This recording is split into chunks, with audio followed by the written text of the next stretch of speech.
की जय। गोस्वामी जी महाराज पूर्व प्रसंग में सुंदरकांड की कथा प्रारंभ करते हुए सर्वप्रथम श्री राम जी की वंदना किए, श्री राम जी से भक्ति की याचना किए और फिर श्री हनुमान जी महाराज की वंदना किए।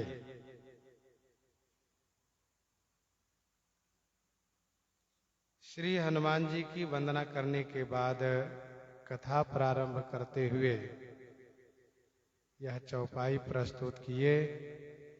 जामवंत के वचन सुहाए, सुनि हनुमंत हृदय अति भाए, सुनि हनुमंत हृदय अति भाए। जामवंत के वचन सुहाए, सुनि हनुमंत हृदय अति भाए। श्री जामवंत जी के सुहाए माने सुंदर वचन को सुन करके हनुमान जी के हृदय में अत्यंत अच्छा लगा। श्री हनुमान जी के हृदय को बहुत अच्छे लगे।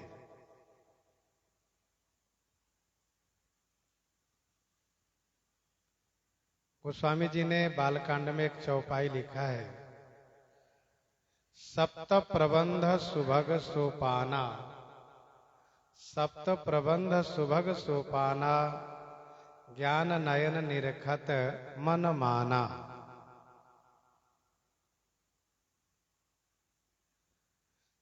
तो सप्त प्रबंध सुभग सोपाना अर्थात सातों कांड जो है ये 7 सीढ़ी है और एक सीढ़ी को बनाने में फिर दूसरी सीढ़ी बनाने में आप देखेंगे कि प्रथम सीढ़ी के कुछ भाग और द्वितीय सीढ़ी के कुछ भाग दोनों मिलाने में दबा दिए जाते हैं। वैसे ही किष्किंधा कांड में जो चौपाई है, जामवंत मैं पूछऊं तो ही, और सुंदर कांड की जो यह चौपाई है, जामवंत के वचन सुहाए, ये दोनों का मिलान है। किष्किंधा कांड का महात्म, सुंदर कांड का मंगलाचरण, ये दबा हुआ भाग है, दबाया हुआ है। श्री जामवंत जी के वचन सुहाए है, इसलिए सुनकर के हनुमान जी के हृदय को अत्यंत भाए है।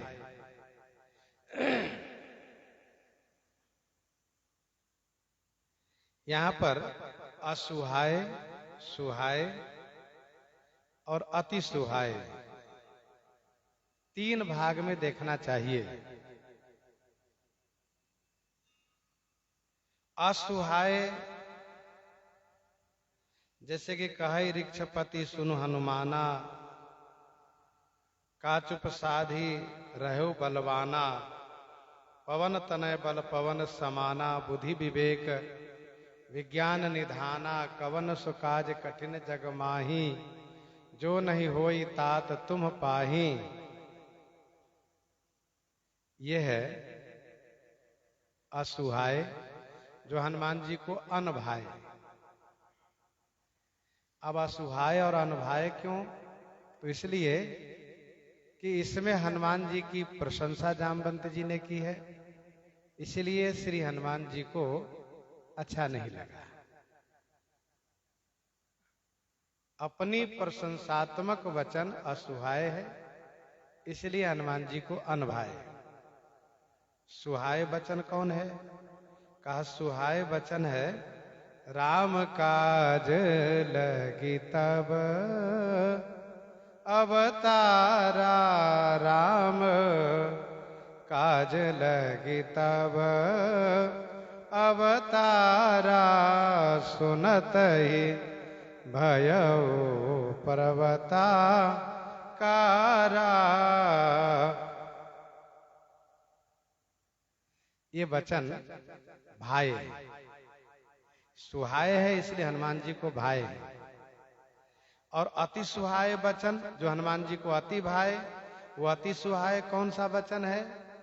तो जो श्री जामवंत जी ने ये कहा कि इतना करे हो तात तुम जाए, सीत ही देख कहु सुधे आए, तब निज भुज बल राजीव नयना, कौतुक लागे संग कपि सेना। इसलिए ये वचन अति भाई, बहुत सुंदर लगे।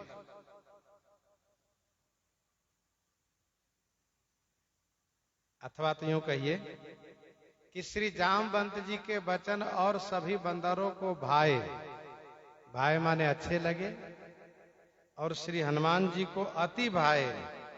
क्यों? तो इसलिए कि श्री हनुमान जी को श्री रामचरित बहुत प्रिय है, श्री राम कथा बहुत प्रिय है। जयति रामायण श्रवण संजात, विनय पत्रिका 29 पद में, जयति रामायण श्रवण संजात, लोचन सजल शिथिल वाणी। यत्र यत्र रघुनाथ कीर्तनम तत्र तत्र कृतमस्तकांजलिम, वाष्पवारी परिपूर्ण लोचनम मारुतिम नमत राक्षसांतकम। इसलिए यह वचन अत्यंत अच्छे लगे, क्योंकि इसमें श्री राम जी का गुणगान है, श्री राम जी का चरित गायन है। श्री हनुमान जी सबसे कहते हैं, तब लगी मोहि परखेहु तुम भाई, सही दुख कंद मूल फल खाई। तब लगे मोहि परखेहु तुम भाई। हे भाई, तब लगी तुम मोहि परखेहु। हे भाई, तब लगी माने तब तक तुम मेरी प्रतीक्षा करना। मुझे परखना अर्थात मेरी प्रतीक्षा करना, मेरी राह देखना। सही दुख कंद मूल फल खाई, कंद मूल फल खाई दुख सही, तब लगी मोहि परिखेहु।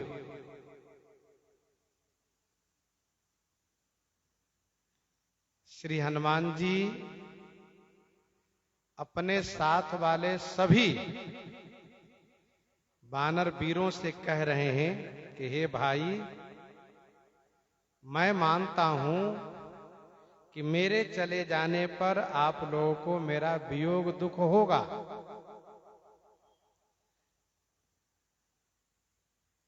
लेकिन आप उस दुख को सहिएगा। दूसरी बात, जैसे पहले से अनशन किए बैठे थे, वैसे अनशन नहीं करना है आपको। आप कंद मूल फल खाते रहिएगा और मेरी प्रतीक्षा करिएगा। जब तक मैं ना आ जाऊं तब तक आप लोग कहीं जाइएगा नहीं। श्री हनुमान जी ने सोचा कि समय को निर्धारण करना यह समझदारी की बात नहीं है, क्योंकि हम जा रहे हैं शत्रु के नगर में, परपुर में, वहां से लौटने में समय लग सकता है। इसीलिए कहा कि तब लगी, तब तक प्रतीक्षा आप लोग करिएगा जब तक कि मैं ना आ जाऊं।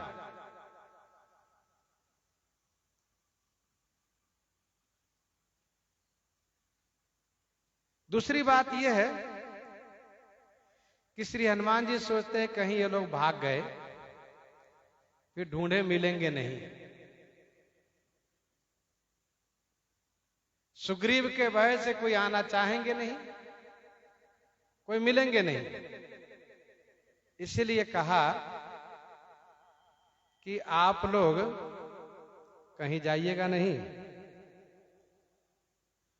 दूसरा भाव ये भी है, श्री हनुमान जी सोचते हैं कि कहीं ऐसा न हो कि हम चले श्री सीता जी की खोज में और इन लोगों के मन में बात आ जाए कि हनुमान जी अकेले गए हैं। ये ठीक बात नहीं है। हनुमान जी अकेले गए हैं यह ठीक बात नहीं है। उनको कोई परेशानी न हो, कोई कष्ट न हो, वे अकेले कहीं घिर न जाए, इसीलिए हम सब चलते हैं। और कहीं सब लंका के लिए प्रस्थान कर गए, ये अच्छा नहीं होगा। जैसे लंका कांड में वर्णन है, अंगद सुना पवन सुत, अंगद सुना पवन सुत, क्या गढ़ पर गए वो अकेले। अंगद जी को किसी ने बताया, युवराज आपको कुछ मालूम है? कहा क्या? हनुमान जी अकेले किला पर गए हैं। तो रण बांकुरा बाल सुत, रण बांकुरा बाल सुत, तरक चढ़े कपि खेल। अंगद जी महाराज कूद के हनुमान जी के पास पहुंच गए। तो इस प्रकार से कहीं ऐसा न हो कि वहां आ जाए, इसलिए श्री हनुमान जी ने कहा कि आप लोग ना भागिएगा ना आइएगा, न जाइएगा ना आइएगा, यहीं रहिएगा और मेरा वियोग दुख को थोड़ा सहिएगा। अच्छा, जो बहुत प्रिय हो वे कह दे यदि कि मेरा वियोग दुख थोड़ा सहिएगा, तो दुख सहने वाले को थोड़ा संतोष होता है कि उन्होंने कहा है, सहना चाहिए हमें। और वे जब न कहें तो फिर बड़ा कष्ट होता है। हनुमान जी का वियोग दुख इन सबको सहना पड़ा। इस बात की पुष्टि होती है आगे की चौपाई से, मिले सकल अति भय सुखारी, मिले सकल अति भय सुखारी, तलफत मीन पाव जिमी बारी। मानो तरपती हुई मछली को पानी मिल गया, इतना आनंद हुआ। हनुमान जी हैं, इसलिए कहा भैया दुख सह करके और हाँ भूखे मत रहना। हनुमान जी सोचते कि भूखे रहे, कोई काट चले गए तो समस्या होगी, इसलिए कहा खाते पीते रहिएगा। जब लगिया बहु सीत ही देखी, हो यही काज मोही हरस बिसेखी, हो यही काज मोही हरस बिसेखी। जब लगी सीता ही देखी आवो, जब लगी माने जब तक कि मैं श्री सीता जी को देख करके आ जाऊं, जब तक कि मैं श्री सीता जी को देख करके दर्शन करके ना आ जाऊं। जब लगी आवो सीता ही देखी, जब तक मैं श्री सीता जी को देख करके नहीं आता हूं। हनुमान जी स्पष्ट करते हैं कि कार्य अवश्य होगा, हो यही काज। क्यों? इसलिए कि मोहि हर्ष विशेखी, मोहि माने मुझे विशेष हर्ष है, मुझे विशेष खुशी है, विशेष प्रसन्नता है, इसलिए कार्य अवश्य होगा। वो यही काज मोहि हर्ष विशेखी।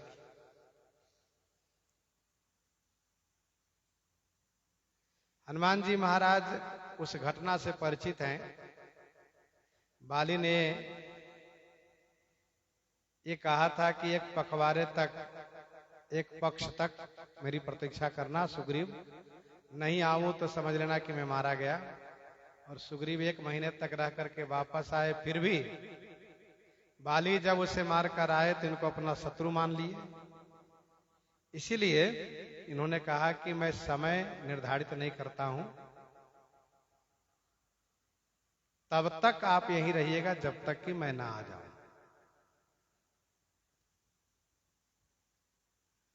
भगवान शिव भगवती श्री सती को कहते हैं कि तब लगी बैठ अहूं बट छाही, तब लगी बैठ अहूं बट छाही, जब लगी तुम अहूं मोही पाही। जब तक कि मेरे पास तुम ना हो तब तक मैं ही रहूंगा। अर्थात मानो भगवान शिव का कहना यह है कि कोई जल्दीबाजी नहीं करना, मन में यह नहीं सोचना कि मैं यहां हूं, मेरे स्वामी चल ना दे मुझे छोड़ करके। ऐसा नहीं, जब तक नहीं आओगी तब तक मैं यही रहूंगा। वैसे ही हनुमान जी ने कहा कि तब तक आप यहां रहिएगा जब तक कि मैं यहां ना आ जाऊं।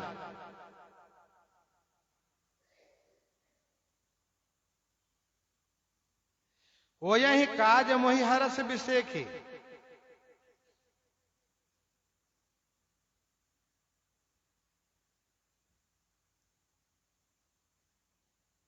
कार्य अवश्य होगा क्योंकि मुझे बड़ी खुशी है, बड़ी प्रसन्नता है।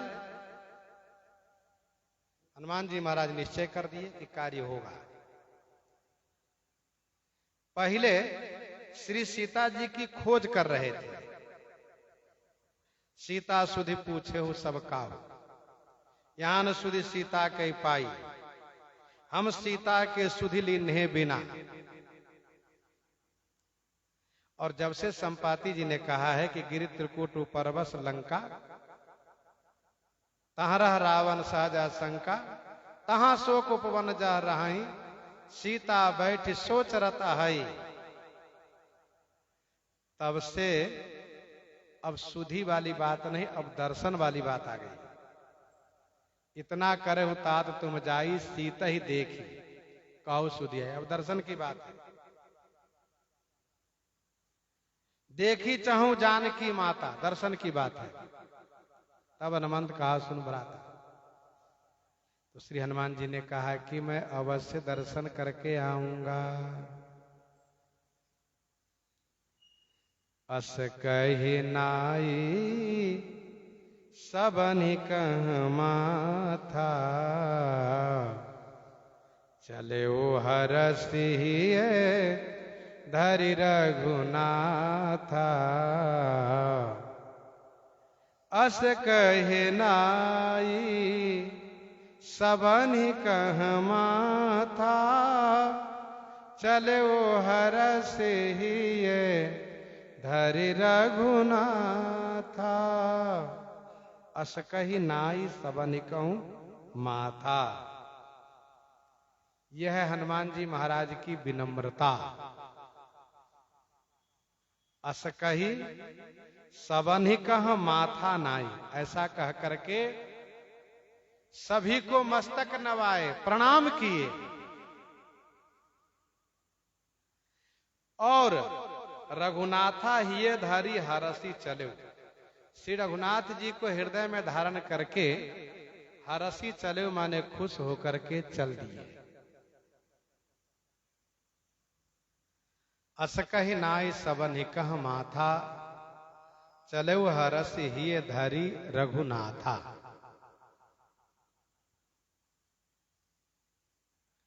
ऐसा ऐसा कह करके कि तब तक आप लोग मेरी प्रतीक्षा करिएगा, भूखे नहीं, कंदमूल फल खा करके। और जब तक कि मैं श्री सीता जी का दर्शन करके ना आ जाऊं तब तक आप यहीं रहिएगा, कार्य अवश्य होगा, मन में संशय नहीं कीजिएगा। सबको प्रणाम करके चलना मानो सबसे आशीर्वाद लेकर चलना हुआ। और जहां सबसे आशीर्वाद लिया जाता हो वहां कठिन से कठिन कार्य अवश्य हो जाता है।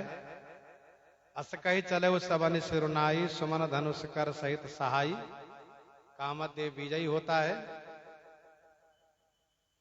बंदी चरण उर धरि प्रभुताई, अंगद चले उस सबहि सिरुनाई, विजयी होते हैं। अब प्रश्न ये उठता है कि हनुमान जी तो अपने हृदय में श्री राम जी को हमेशा रखते हैं, फिर यहां पर ये धरी रघुनाथा कहने का अभिप्राय क्या है? इसका समाधान यह है कि डर पे गिद्ध बचन सुनि काना, अभवा मरण सत्य हम जाना। संपाति की बात सुनकर के सब डर गए, चित्त बट गया। तो हनुमान जी भी डरे हैं, सब डरे तो वे भी डरे। तो डरने के बाद व्यक्ति जब डरता है तो स्वाभाविक है कि उनका चित्त स्थिर नहीं रह जाता है, चित्त चंचल हो जाता है। इसलिए भगवान हृदय में नहीं रह गए, जब चलना हुआ तो फिर हृदय में धारण कर लिए। दूसरा समाधान यह है कि भगवान भले ही हृदय में हो, भगवान भले ही हृदय में हो, फिर भी बार बार उन्हें हृदय में स्थापित करना चाहिए। बार बार हृदय में स्थापित करने की भावना करनी चाहिए, उनको याद करना चाहिए हमेशा। विनय पत्रिका 85 पद में गोस्वामी जी ने लिखा कि जैसे कोई भिखारी हो और उसको कुछ धन मिल जाए तो भले ही वह धन उसके पास ही है, रहेगा भी उसी के पास, परंतु वह बार बार उस धन को याद करता है और समय समय से देखा करता है कि है कि नहीं, है कि नहीं, और याद भी करता रहता है।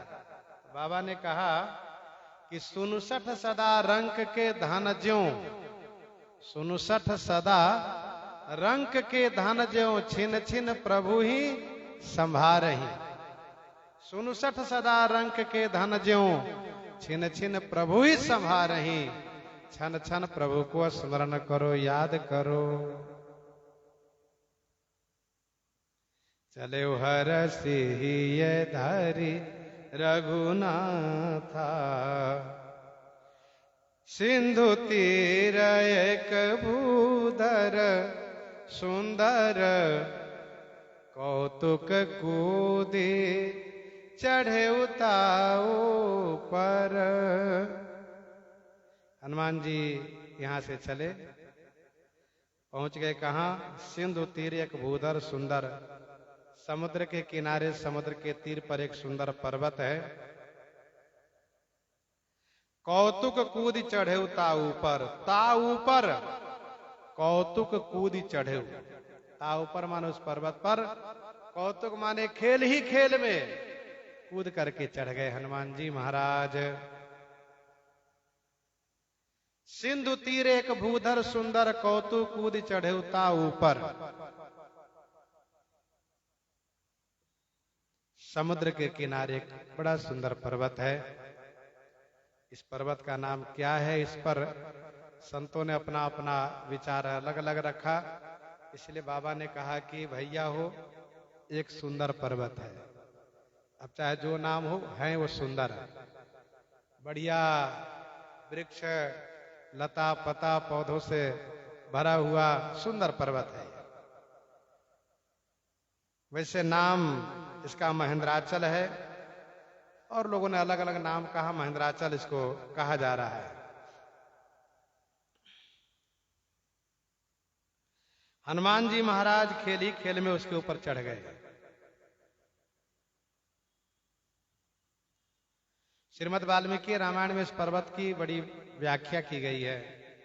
इस पर बड़े सुंदर सुंदर फल लगे हुए, फलदार वृक्ष हैं, फूल वाले पौधे हैं, पशु हैं, पक्षी हैं, गंधर्वों का यहाँ विहार होता है। तो बड़ा सुंदर पर्वत है ये। श्री हनुमान जी महाराज खेल में चढ़ गए।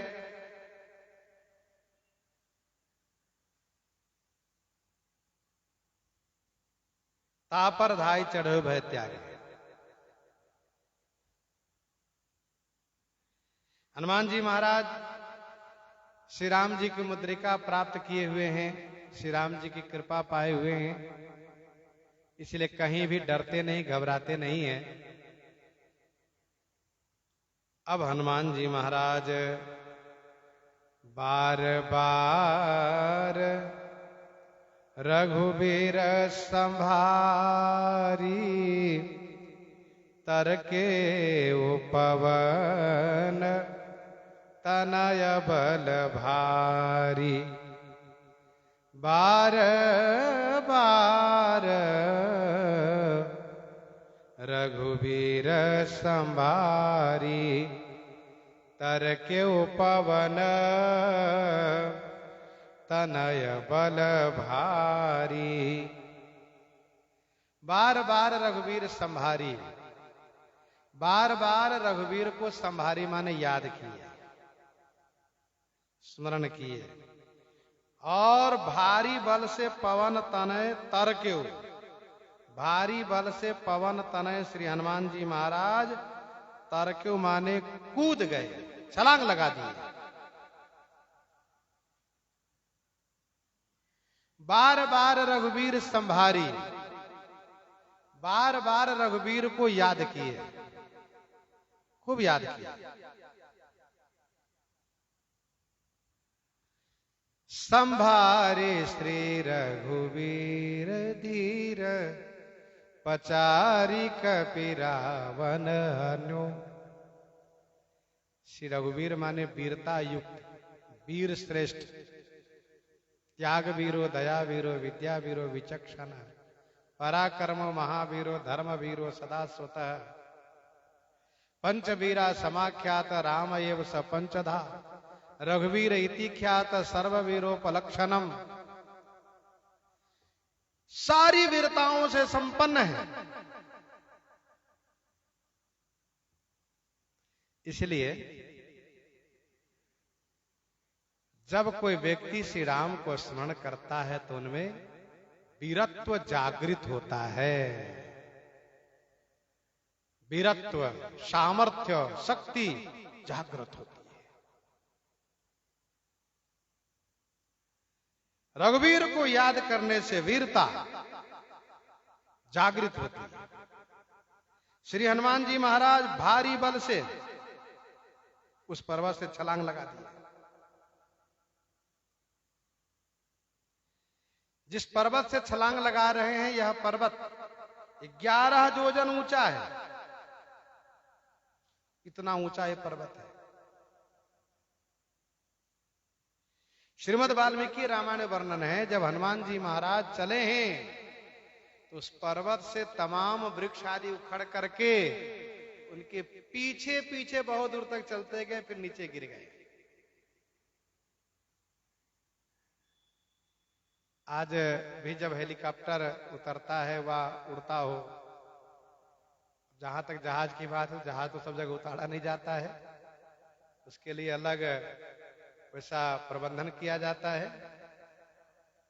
फिर भी जब हेलीकॉप्टर को उड़ते हुए देखा जाता है तो इस प्रकार से आसपास के पौधों को हिलते हुए, धूल उड़ते हुए देखा जाता है। तो हनुमान जी महाराज बड़े वेग से उस पर्वत से छलांग लगाए हैं, तो पर्वत के वृक्ष आदि उखड़ करके उनके साथ चल दिए, उनके साथ चल दिए। उनके वेग की वजह से उखड़ के चले हैं। वो स्वामी जी महाराज अगली चौपाई में कहते हैं, जय गिरि चरण देई हनुमंता, चले सुगा पाताल तुरंता, चले सुगा पाताल तुरंता। जय गिरि चरण देई हनुमंता, चले सुगा पाताल तुरंता। हनुमंता जय गिरि चरण देई चले सो तुरंता पाताल का। श्री हनुमान जी जिस पर्वत से चरण दे करके चले हैं वह पाताल तुरंत, वह वृक्ष तुरंत पाताल को चला गया है। सो तुरंत पाताल को चला गया है।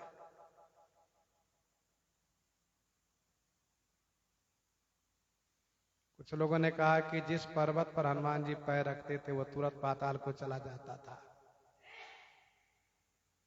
कोई पर्वत हनुमान जी के भार को सह ही नहीं पा रहा था। इसका मतलब फिर तो कैसे छलांग लगाए, ये तो एक मन में शंका होगी। इसलिए यह अर्थ उचित नहीं है कि जिस पर्वत पर पांव रखे सब पाताल ही चला गया, ऐसा नहीं है। बल्कि जिस पर्वत से, जिस महेंद्राचल से, जो सुंदर समुद्र के तट पर पर्वत है, जिस पर्वत से हनुमान जी ने छलांग लगाई है, हनुमान जी ने कूदा है, वो पर्वत तुरंत चला गया पाताल को।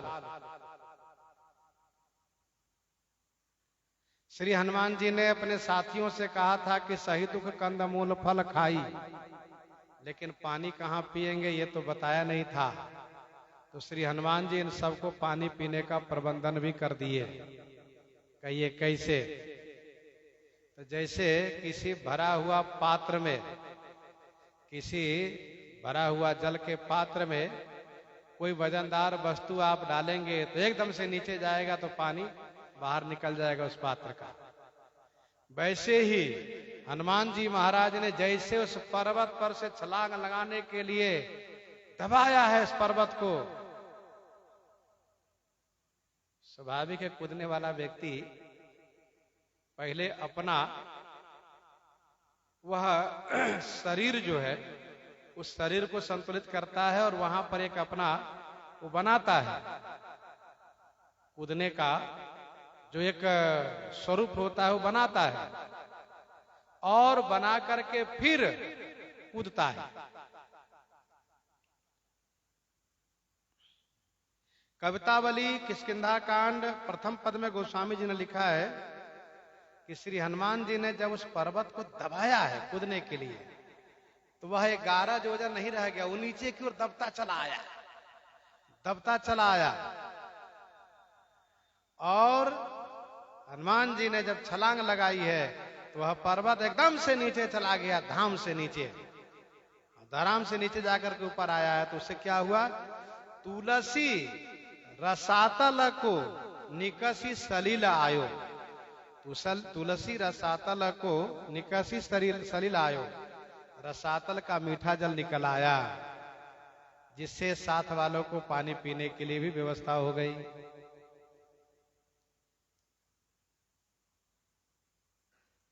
जिमि अमोघ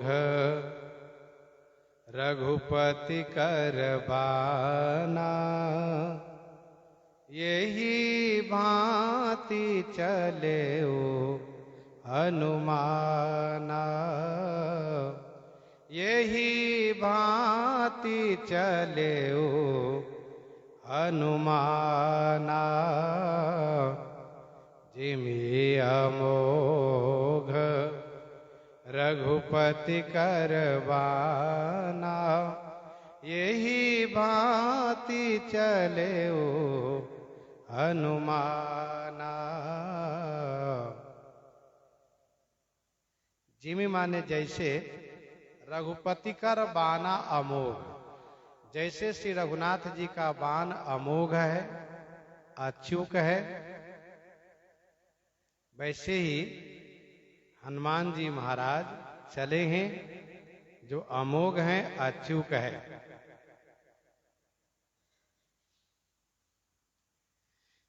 जिमि अमोघ रघुपति करबाना, श्री हनुमान जी महाराज श्री रघुनाथ जी के बाण जैसे। और जिस पर्वत से चले हो पर्वत क्या है? धनुष जैसा है। धनुष से बाण चलाया जाता है। धनुष से बाण चलाया किसने? तो श्री राम जी ने। रामज्ञा प्रश्न 5:1-7 में वर्णन गोस्वामी जी ने किया।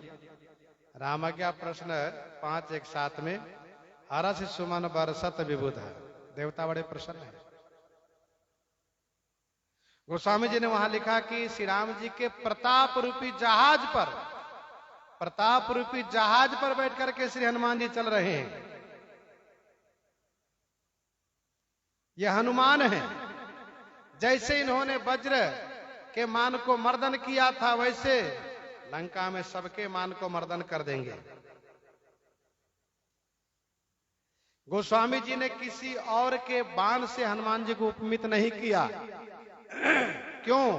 तो इसलिए कि श्री हनुमान जी श्री राम जी के अनन्य भक्त हैं। पहली बात तो ये। और दूसरी बात ये है कि और वीर का बाण व्यर्थ भी जाता है, खाली भी चला जाता है, और काम करके लौट के तो आता ही नहीं, किसी का बाण नहीं आता है। काम करके किसी का बाण वापस नहीं आता है। लेकिन श्री राम जी का बाण ऐसा अद्भुत है कि जाता है तो व्यर्थ नहीं होता है, काम करता है और काम करके फिर वापस चला आता है। श्री राम जी के धनुष पर बाण का बड़ा मान है। श्री राम जी धनुष पर बाण का जब संधान कर देते हैं, बाण जब रख देते हैं, तो उस बाण के मान को रखते हैं। बाण कहता है, स्वामी जब मुझे आप अपने कर कमल के द्वारा धनुष पर स्थापित कीजिएगा तो मुझे खाली नहीं उतारिएगा, अवश्य कुछ न कुछ काम जरूर सेवा दीजिएगा। अर्थात आपने अपने कर कमल में लिया मानुष सेवा के लिए, और जब बिना सेवा के मुझे तरकस में रख देंगे तो मुझे बड़ा दुख होगा। इसीलिए श्री राम जी अपने बाण को कभी भी निरर्थक नहीं होने देते। श्री परशुराम जी ने कहा, राम रमापति कर धनु लेहु, खैचो मिटे मोर संदेह। राम जी तुरंत धनुष लिए, बाण लिए, धनुष पर बाण का संधान कर दिया, बाण चढ़ा दिए। अब श्री राम जी ने कहा परशुराम जी से कि हे विप्रश्रेष्ठ, जब मैं धनुष पर बाण चढ़ाता हूं तो यह बाण खाली नहीं जाता है। बाण के मान रखने के लिए आपको तो कुछ देना पड़ेगा। आपको मैं मार नहीं सकता क्योंकि हमारे पूज्य गुरुदेव भगवान के रिश्ते में हैं, ब्राह्मण भी हैं आप। पहली बात तो यह है। दूसरी बात यह है कि आप क्या देंगे ये निर्णय करें, क्योंकि आपके पास दो चीजें हैं, तप द्वारा अर्जित पुण्य लोक और आपके मन की गति। श्री परशुराम जी महाराज को विवश होकर कहना पड़ा कि मेरे पुण्य अर्जित, तप द्वारा अर्जित पुण्य लोक को नाश कर दो, मुझे नहीं चाहिए, परंतु मेरी गति मत नाश कीजिए। तो श्री राम जी का बाण अमोघ है, अच्युत है।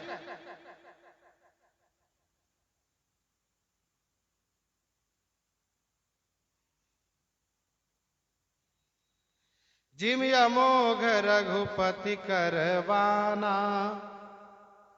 यही भांति चलयो चलयो हनुमाना। जलनिधि रघुपति दूत बिचारी, तय मैं ना कहोहि श्रम हारी। जलनिधि रघुपति दूत बिचारी, तय मैं नाक होई श्रम हारी। जलनिधि ने रघुपति के दूत है ऐसा विचार करके तुरंत समुद्र ने मैनाक से कहा, अरे ओ मैनाक, तय श्रम हारी हो ही। तय माने तुम हनुमान जी के श्रम को हरने वाला बन जाओ। मैनाक शैलाज हिमाचल के पुत्र हैं। समुद्र में, ये लंका और भारत की सीमा के बीच समुद्र में रहता है मैनाक।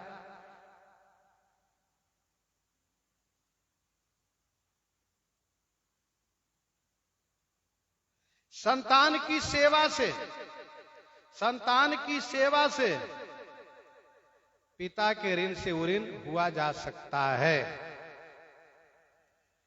पिता के ऋण से ऋण हुआ जा सकता है।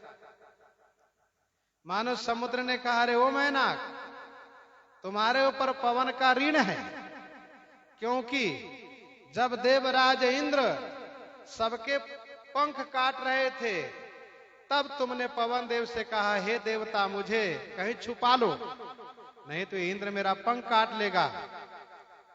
और पवन देव ने आपको ऐसा उड़ाया कि लेकर के मेरे पास पहुंचा दिया। और मैंने भी यहां पर तुम्हें अपने उदर में रख लिया, छुपा लिया। आज पवन के पुत्र हनुमान जी श्री राम सेवा के लिए जा रहे हैं, उनकी सहायता करो, उनके श्रम को दूर करो। अरे 400 कोस होता है, 400 कोस होता है, बहुत दूर। 100 योजन है, 400 कोस है, 1200 किलोमीटर है, इतना दूर है। कहीं थक के और डूब गए तो बड़ी बदनामी होगी। इसलिए तुम इनके श्रमहारी बन जाओ। रघुवंश महाकाव्य में वर्णन है,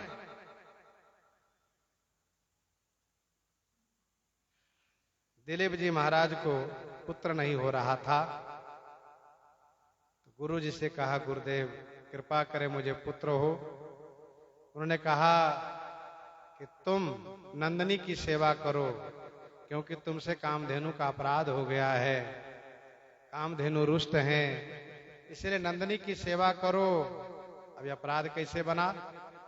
राजा दिलीप स्वर्ग से जल्दी जल्दी वापस हो रहे थे, कामधेनु को प्रणाम नहीं किया, इसलिए कामधेनु ने अपमान समझा प्रणाम न करने पर, और अपमान समझ लिया, इसलिए इनको पुत्र होना बंद हो गया, पुत्र ही नहीं हुआ।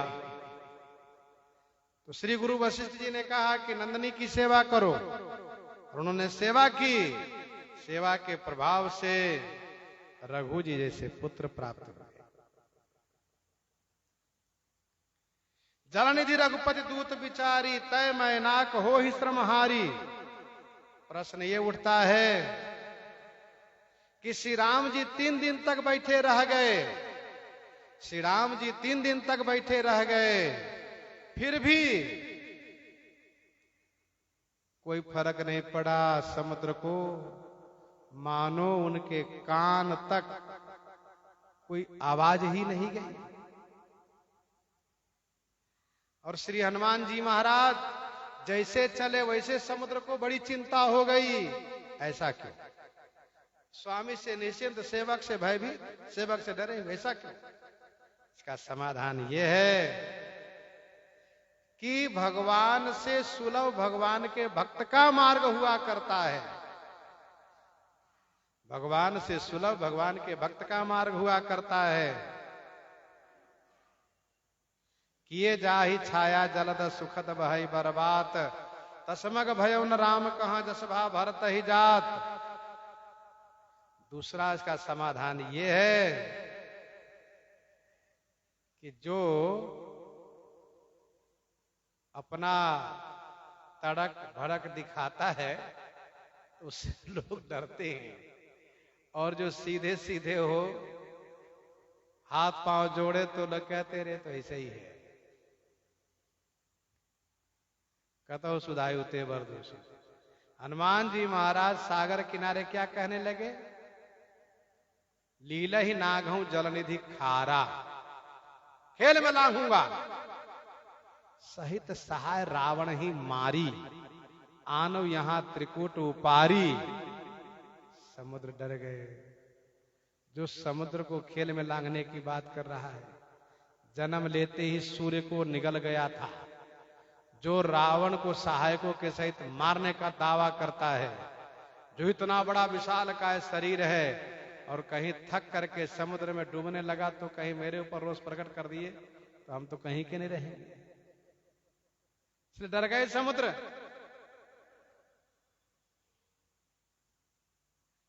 और श्री राम जी कहा, श्री राम जी समुद्र किनारे पहुंचे। ये विधि जाई कृपा निधि उतरे सागर तीर। सरकार ने कहा, मित्र सुग्रीव सबसे कह दो जहां तहां अपना कंदमूल फल खाए, फलाहार करने लगे। इसके बाद श्री राम जी ने विचार करना शुरू किया, समुद्र पार कैसे किया जाएगा। विभीषण जी ने कहा, आप विनती कीजिए, यद्यपि यह बात लक्ष्मण जी को अच्छी नहीं लगी, फिर भी सरकार ने विभीषण जी की बात को रख करके विनती करने का निश्चय किया और सचमुच जाकर के तट पर आचमन करके बैठ गए। तो समुद्र क्यों डरे? क्यों डरे? इसलिए समुद्र कोई डर नहीं हुआ। अथवा तो तीसरा समाधान यह है, समुद्र ने जानबूझ करके श्री राम जी के प्रार्थना को अनदेखी अनसुनी किया। क्यों? यह सोच करके कि श्री राम जी मेरे ऊपर गुस्सा करें। अरे वाह, समुद्र कहता है कि श्री राम जी मेरे ऊपर गुस्सा करें, हम चाहते हैं। समुद्र से पूछा गया कि श्री राम जी गुस्सा करेंगे तो क्या होगा? अरे भैया क्या होगा? श्री राम जी गुस्सा करेंगे तो पहले थोड़ा बड़बड़ाएंगे, थोड़ा बोलेंगे। गुस्सा करने वाला व्यक्ति थोड़ा बड़बड़ाता है, थोड़ा बोलता है, फिर लाठी डंडा उठाता है तो श्री राम जी उठाएंगे धनुष बाण, धनुष पर बाण का संधान करेंगे, हम झट से उनके चरणों में गिर जाएंगे। और जब वे धनुष पर बाण का संधान कर देंगे तो वो बाण व्यर्थ जाएगा नहीं। मुझसे पूछेंगे, सागर ये बताओ इस बाण का प्रयोग मैं कहां करूं? तो मैं कहूंगा, मेरे स्वामी मेरे प्रभु हे श्री राम जी, आप यही सर मम उत्तर तटवासी हतहुनाथ खल नर अघ राशि। आप मेरे दक्षिण तट को मंगलमय बनाने जा रहे हैं। मैं तो उत्तर तट से भी परेशान हूं, मेरा दोनों तट दूषित है।